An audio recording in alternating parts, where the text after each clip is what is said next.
क्या आपने कभी गौर किया है कि अगर किसी भी चीज पे 50% का ऑफ है और आपने उसको खरीद लिया, बाद में आपको रियलाइज होता है कुछ दिन बाद कि ये मैंने शायद गलत खरीदारी कर ली है, ये हमें नहीं खरीदना चाहिए क्योंकि इसका यूज नहीं हो रहा है। या फिर आप रात में स्क्रॉल कर रहे हैं सोशल मीडिया और कोई शूज आपको पसंद आएगा या कुछ कपड़े आपको पसंद आ गए और आपने उस पे खरीदारी कर ली और फिर उसको आपने बाय करके आपने मंगा लिया। अगर ऐसा कुछ है तो आप अकेले नहीं है इस दुनिया में, करीब करीब 99% लोग ऐसे हैं जो ये काम कर रहे हैं। ये जो गलती है फिनांस के दुनिया में से सबसे बड़ी गलती मानते हैं इसको हम लोग, स्पेंडिंग की बहुत बड़ी मिस्टेक मानते हैं। अगर ये है तो आपके लिए वीडियो बिल्कुल परफेक्ट है। चलिए हम आज बात करने वाले हैं कुछ ऐसे पॉइंट्स के, कुछ ऐसे ट्रैप का जो कि साइकोलॉजी ऑफ स्पेंडिंग पे डिपेंड करता है। साइकोलॉजी ऑफ डिपेंड को का इसको ट्रैप माना जाता है। तो चलिए सबसे पहला पॉइंट है इमोशनल शॉपिंग या इमोशनल स्पेंडिंग। ये क्या होता है? अगर आप ऑफिस में स्ट्रेस्ड हैं, कुछ ज्यादा टेंशन है, काम ज्यादा हो गया है, घर आते हैं आप, आज कुछ मंगा लेते हैं या फिर आज कहीं बाहर चलते हैं, ये जो पॉइंट्स है ये आपका इमोशनल स्पेंडिंग में काउंट होता है। आपने क्या किया कि मूड खराब है, स्विगी और जोमेटो से खाना मंगा लिया या फिर अपने दोस्तों के साथ बाहर जाके या फैमिली के साथ जाके ज्यादा खर्च कर दिया। कभी कभी ठीक है, लेकिन अगर आप ये रेगुलर कर रहे हैं तो ये गलत है। दूसरा पॉइंट, आपने कभी देखा होगा कि आप इरिटेट है या फिर परेशान है और किसी भी चीज से आप जो है नाराज हैं, तो भी आप इस तरह की गलतियां करते हैं, इंक्लूडिंग मी। सब ऐसी गलतियां करते हैं, ये नॉर्मल ह्यूमन बिहेवियर ये करते हैं ये, लेकिन ये गलत हैबिट है। दूसरा, आप बहुत खुश हैं किसी भी चीज को लेकर, बहुत चलो आज क्या खाना है ये मंगा लो वो मंगा लो, और ये भी एक गलतियां है। इसको कहते हैं हम लोग इमोशनल स्पेंडिंग। ये इमोशनल स्पेंडिंग में आता है और फिनांस की दुनिया में इसको सबसे बड़ी गलती में से एक माना जाता है। चलिए दूसरा पॉइंट, ये पहला नंबर का ट्रैप था। दूसरा ट्रैप बात करते हैं साइकोलॉजी ऑफ स्पेंडिंग का। दूसरा ट्रैप जो होता है वो होता है फोमो। फोमो एक जगह नहीं होता है, फोमो शेयर मार्केट में भी होता है, फोमो आपके शॉपिंग पे भी होता है, फोमो हर जगह अवेलेबल है। फोमो का मतलब होता है फियर ऑफ मिसिंग आउट, यानी एक भय, एक डर हमें लगा रहता है ये चीज खत्म हो जाएगा। आपने गौर किया होगा किसी भी मॉल में आप जाएंगे, जो लास्ट डे ऑफ सेल होता है, सेल का आखिरी दिन जो होता है, भर भर के लोग उसमें मॉल में आपको नजर आ जाएंगे। उस दुकान में अगर आप एग्जांपल आप जारा चले जाओ, यूनिक्लो चले जाओ, शॉप स्टॉप चले जाओ, जहां भी चले जाओ, अगर सेल लगा हुआ है और आखिरी दिन हो, आपको पैर रखने का जगह नहीं मिलेगा। क्योंकि सारे लोग फोमो के चक्कर में फियर ऑफ मिसिंग, मैं मिस ना कर जाऊं ये खरीदारी करने से, इस पे 50% का डिस्काउंट है, इस पे 70% का डिस्काउंट है, इसमें 60% का डिस्काउंट है। ये बड़ी बड़ी कंपनियां हमारे दिमाग के साथ खेलती है। ये ऑनलाइन वाले पेमेंट्स के साथ, ऑनलाइन खरीदारी के साथ भी होता है, एंड जो आप मॉल में जाके खरीदारी करते हैं उसके साथ भी होता है। बड़ी बड़ी कंपनियां हमारे दिमाग से खेलती है और हमें मजबूर कर देती है शॉपिंग करने पे। प्राइस उस पर्टिकुलर चीज का उतना नहीं होता है जितना ये दिखाते हैं।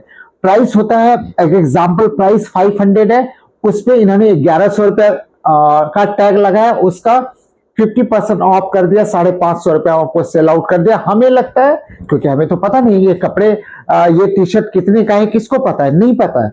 हो सकता है ये कहीं टी शर्ट 200 रुपए मिल रहा हो और कहीं 2000 रुपए का मिल रहा हो, तो हमें पता नहीं होता है।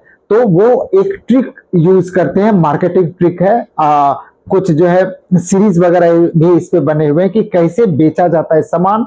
ये ट्रिक है, अमेजॉन, फ्लिपकार्ट, मिंत्रा, ये जितने भी हैं सबका एक ट्रिक होता है आपको सामान बेचने का। ऑफलाइन भी ये सारे आ गए अब। तो पॉइंट ये है कि हमें इस फोमो से बचना है। शेयर मार्केट में भी शेयर खरीदने को, कोई शेयर अगर 20% गिर गया तो उसको खरीदने के लोग होड़ लगा देते हैं कि ये फियर ऑफ मिसिंग आउट, कहीं ये मेरे से मिस ना हो जाए। जैसे आपने देखा होगा सिल्वर का रेट गिरते ही सबने लगा दिया, वो ऊपर गया ही नहीं, बहुत दिन तक हम स्टक रह गया, पैसा बहुत सारे लोगों का स्टक रह गया। तो ये फोमो में नहीं फंसना है। दूसरा ट्रैप है इमोशनल के बाद ये दूसरा ट्रैप है आपका पैसा खर्च करवाने का, साइकोलॉजी ऑफ स्पेंडिंग का दूसरा ट्रैप है ये फोमो। अगर तीसरे ट्रैप की बात करते हैं तो डिस्काउंट का जाल।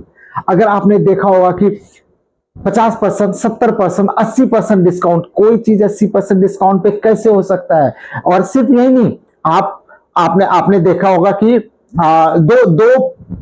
दो दिन का ही सेल बचा हुआ है या फिर 2 घंटे के सेल में, आपने मिंत्रा वगैरह का आपने देखा होगा बहुत सारा कि 2 घंटे का सेल है, जितना खरीदारी करना है करो, डिस्काउंट डिस्काउंट डिस्काउंट। क्यों देंगे डिस्काउंट? क्योंकि इनका माल नहीं निकल रहा है।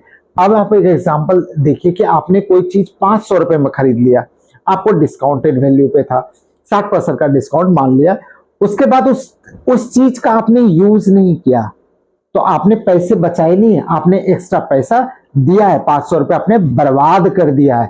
तो ये जो डिस्काउंट का जाल है ना, इससे हर एक इंसान को जो वेल्थ बनाना चाहता है, I'm not talking about everyone, जो वेल्थ बनाना चाहते हैं, जो फाइनेंशियली फ्रीडम चाहते हैं, जो फिनांस में उनको जॉब पे जाए ना जाए फर्क नहीं पड़ता है, जो ये करना चाहते हैं उनके लिए पॉइंट्स है। ये ट्रैप नंबर 3 था, डिस्काउंट का जाल। डिस्काउंट के जाल में आपको नहीं फंसना, आज नहीं कभी नहीं फंसना। डिस्काउंट पे वो तभी देते हैं जब या माल बिक नहीं रहा होता या फिर कम प्राइस वाले माल को ज्यादा प्राइस में बेचना होता है। हमेशा ये याद रखिए कि डिस्काउंट नहीं होता है कभी भी, ठीक है। तो ये तीसरा ट्रैप था।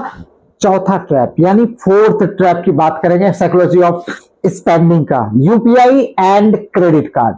मैं ऐसा क्यों कह रहा हूं? क्योंकि आप 5,000 रुपया कैश निकाल के देखिए, कैश गिनने में जो ना दर्द होता है, पेन होता है हमें कि नहीं इतना पैसे दे रहा हूं मैं, यू फील बैड। लेकिन यूपीआई में आपको स्कैन करना, यूपीआई पिन डालना, हो गया। बाद में आपको रियलाइज होता 5,000 रुपया खर्च हो गए। तो यूपीआई आने के बाद एक सबसे बड़ी निगेटिविटी है यूपीआई की। वैसे बहुत अच्छी चीज है, पूरी दुनिया में नाम कमा रहा है यूपीआई, बट लोगों का स्पेंडिंग जो है ज्यादा होने लगा। 10 रुपया, 20 रुपया, 50 रुपया, 100 रुपया पता नहीं चलता है कहां जा रहा है। आप जब एक दिन का कैलकुलेट करेंगे तो बहुत सारा अमाउंट, 1,000 रुपया आपको क्या आप 1,000 रुपया पर्स से निकालते अगर यूपीआई नहीं होता तो? जरा सोचिए आप। तो यूपीआई जो है और जो क्रेडिट कार्ड है, क्योंकि क्रेडिट कार्ड तो स्वैप करना है आपको, क्रेडिट कार्ड स्वैप करना है तो उसमें भी हमें बाद में फील होता है, जब बिल आता है उसके बाद पता चलता है कि अरे ये तो ज्यादा बिल आ गया हमारा। तो यूपीआई और क्रेडिट कार्ड से स्पेंडिंग हमारा बढ़ा है। नेक्स्ट स्टेप जो 5th पॉइंट में ट्रैप 5 नंबर की बात कर रहा हूं वो है सोशल मीडिया स्पेंडिंग। आप इंस्टाग्राम पे जाएंगे या फिर फेसबुक पे जाएंगे या फिर यूट्यूब के शॉर्ट्स पे आप देखते रहेंगे, हर चीज आपको मार्केटिंग हो रहा है। पिज्जा बर्गर क्लोथ्स शूज, हर चीज का मार्केटिंग चल रहा है। दिन भर मार्केटिंग मार्केटिंग मार्केटिंग, बड़े बड़े यूट्यूबर्स को लेके आएंगे, बड़े बड़े इन्फ्लुएंसर को ले आएंगे। यहां तक कि मैंने तो अभी ये देखा कि ऑडी मर्सिडीज का भी मार्केटिंग किया जा रहा है, वो भी इन्फ्लुएंसर के थ्रू। बड़े बड़े कार, हर चीज मार्केट में जो है मार्केटिंग के लिए अवेलेबल है।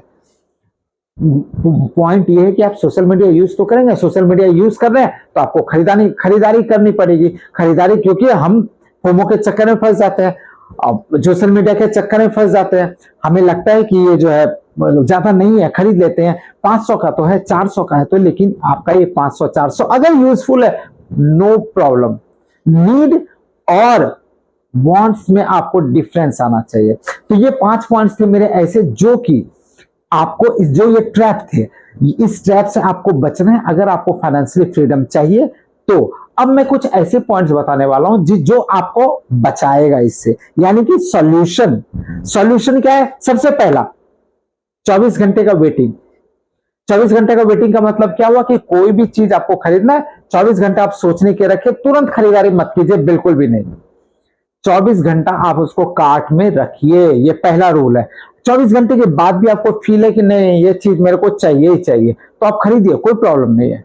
दूसरा, जैसे मैंने पहले ही बताया कि नीड एंड वांट्स को आपको इवेल्युएशन करना पड़ेगा कि कौन सा आपका नीड है और कौन सा आपका वांट है। क्या चाहिए आपको, क्या जरूरत है आपको, और क्या आपको जरूरत नहीं है, सिर्फ आपको चाह है कि ये होना चाहिए, हो जाए तो अच्छा ही है, ऐसा वाला नहीं। जो नीड है उसको आप रखिए, जो वांट है आप उसको साइड कर दीजिए। कोई भी खरीदारी करने से पहले, इनफैक्ट आप ग्रोसरी का भी सामान आप क्यों ना खरीद रहे हैं, आप विश लिस्ट जरूर बनाइए। क्योंकि अगर ग्रोसरी में बिना लिस्ट के आप जाएंगे तो जो जो नजर आता जाता है, नॉर्मली हर इंसान के साथ होता है, मेरे साथ भी होता है, ग्रोसरी शॉप पे जो जो नजर आएगा, क्योंकि यूपीआई से हमें पेमेंट करना, कैश तो करना नहीं है, या कार्ड से पेमेंट करना, हमें कैश तो करना नहीं। कैश अगर 15,000 रुपए एक साथ देना पड़े तो फिर हमें फील होगा कि यार ये तो ज्यादा हो गया, 15,000 रुपए का ग्रोसरी नहीं लेना था। लेकिन यूपीआई से आपको फील भी नहीं होता, 15,000 रुपए का स्कैन कर देते हैं। तो वांट एंड विश लिस्ट को आपको जरूर बनाना है, वांट एंड नीड को आपको चेक करना है। 24 घंटे के लिए आपको किसी भी चीज को कार्ट में रखना है जो आपको खरीदारी करनी है। नेक्स्ट पॉइंट है ऑटोमेटिक सेविंग। ऑटोमेटिक सेविंग क्या हुआ? जैसे एक एग्जांपल कि जैसे आपकी सैलरी आती है 25,000 में से 10,000 रुपए आपने ऑटोमेटिक एसआईपी वगैरह कर दिया, यानी कि सेव कर चुके आप। 15,000 रुपए तो खर्च कर पाएंगे आप, सिर्फ ये एग्जांपल है। 15,000 के अलावा तो आप खर्च नहीं कर सकते। 15,000 रुपए आपको करना, क्योंकि 10,000 रुपए तो आपने सेव कर चुके already, no need to worry. अगर 25,000 रुपए हमारे अकाउंट में होता है तो हमारा मन जो है ना करते हैं और खरीदें, ऐसा फील होगा आपको। ये नॉर्मल ह्यूमन बिहेवियर है, no need to worry, human behaviour है, इसको हमें कंट्रोल करना है। Last but not the least जो पॉइंट है जिससे आप सेव कर सकते हैं, वो है ट्रैकिंग। आपको ट्रैक करना है हर चीज को, ठीक है। तो ये आज का पॉइंट था हमारा। आई होप आपको वीडियो पसंद आएगा। वीडियो पसंद आए तो लाइक कीजिए, शेयर कीजिए, कुछ पूछना है कमेंट बॉक्स में कमेंट डालिए। और अगर आप अभी तक अपने फॉलो और सब्सक्राइब नहीं किया तो प्लीज फॉलो और सब्सक्राइब कर लीजिए। तब तक के लिए जय हिंद, जय भारत।